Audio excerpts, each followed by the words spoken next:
La formation qui réunit 25 cadres des services à l'application de la loi guinéenne, à savoir la police, la gendarmerie, la douane et la justice, qui nous réunit ici ce matin, est axée sur les capacités policières d'Interpol, c'est-à-dire l'utilisation de l'outil de communication I-24/7 d'Interpol. L'outil de communication I-24/7 d'Interpol est l'outil informatique qui relie les 195 pays membres d'Interpol. À travers cet outil, les informations sont partagées, les données sont partagées, tous les pays ont accès aux bases de données qui sont alimentées par les différents pays membres. Il y aura une extension. L'extension, c'est quoi? L'extension, c'est permettre à certains services de l'application de la loi de consulter les bases de données d'Interpol sans passer par le bureau central national. C'est-à-dire chacun dans son domaine. Si nous prenons par exemple l'aéroport, ils sont là pour les personnes recherchées, les personnes objets de mandat d'arrêt international, les documents de voyage volés.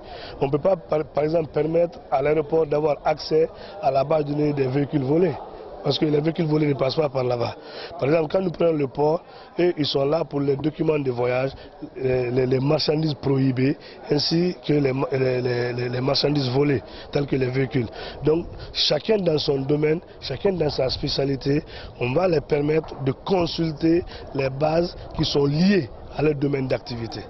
La justice aussi, c'est la même chose. Ils peuvent avoir un dossier qui peut avoir des ramifications dans d'autres affaires qu'eux ne savent pas. Mais s'ils ont la possibilité d'introduire les données, les informations de la personne qui est devant eux, ils peuvent savoir s'il a des antécédents judiciaires, s'il est recherché par un autre pays, s'il y a d'autres problèmes qu'on peut essayer de mettre, de faire une jonction de procédure afin de le poursuivre pour les divers faits.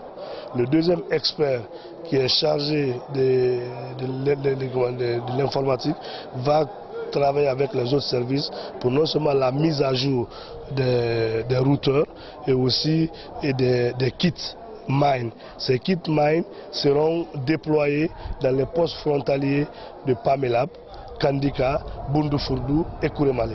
Ça va permettre aux agents de police qui sont dans ces postes frontaliers de contrôler, de vérifier les documents de voyage, les personnes, les véhicules, les objets d'art et tout ce qui suit.